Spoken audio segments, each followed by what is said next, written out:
திருச்செந்தூர் கோவிலில் மறைந்திருக்கும் 5 சுவாரஸ்யங்கள் எது தெரியுமா? முதல் சுவாரஸ்யம், முருகனுக்குரிய 6 படை வீடுகளை திருச்செந்தூர் மட்டும் கடற்கரையிலும் பிற 5 மலைக்கோவிலாக அமைந்துள்ளது. இரண்டாவது சுவாரஸ்யம், இக்கோவிலில் பாலசுப்பிரமணிய சுவாமி மற்றும் சண்முகர் என்ற 2 மூலவர் உள்ளதாகவும், பாலசுப்பிரமணிய சுவாமி கிழக்கு பார்த்தும் சண்முகர் தெற்கு பார்த்தும் அருள் பாலிக்கிறார்கள். மூன்றாவது சுவாரஸ்யம், மூலவர் பாலசுப்பிரமணியருக்கு தினமும் தூய வெள்ளை நிற ஆடையை அணிவிப்பதாகவும், சண்முகருக்கு சிறப்பு பச்சை நிற ஆடைகள் அணிவிப்பதாக சொல்லப்படுது. நான்காவது சுவாரஸ்யம், இக்கோவிலில் மூலவர் இருக்கும் இடமானது மணியடி என்று அழைக்கப்படுவதாகவும், இங்கு நின்று பாலசுப்பிரமணியரை தரிசித்தால் அதிக பலன் கிடைப்பதாக சொல்லப்படுது. ஐந்தாவது சுவாரஸ்யம், சூரகம்சாரம் முடிந்தவுடன் சிவ பூஜை அபிஷேகத்திற்காக தன் கைவேலினான் முருகன் நாளிக்கிணற்றை ஏற்படுத்தியதாகவும், இக்கிணறானது பல நோய்களை குணப்படுத்தும் மருந்தாக உள்ளதாம்.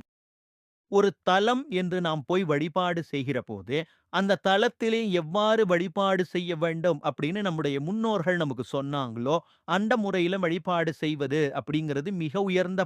கடல்ல முழுகிட்டு அதற்கு பிறகு நாழிக்கிணறுல குளிச்சதோட நம்முடைய உடைகளை மாற்றிக்கொள்ள வேண்டும். அதற்கு பிறகு முதல்ல எங்க போய் கும்பிடணும் அப்படின்னா, தூண்டுகை விநாயகர்னு ஒரு பிள்ளையார் இருக்கிறார். திருச்செந்தூர் போற பல பேருக்கும் இந்த தூண்டுகை விநாயகர் தெரியும். அதற்கு பிறகுதான் திருச்செந்தூர் முருகனை போய் வழிபாடு செய்ய வேண்டும் அப்படிங்கிறது முறை.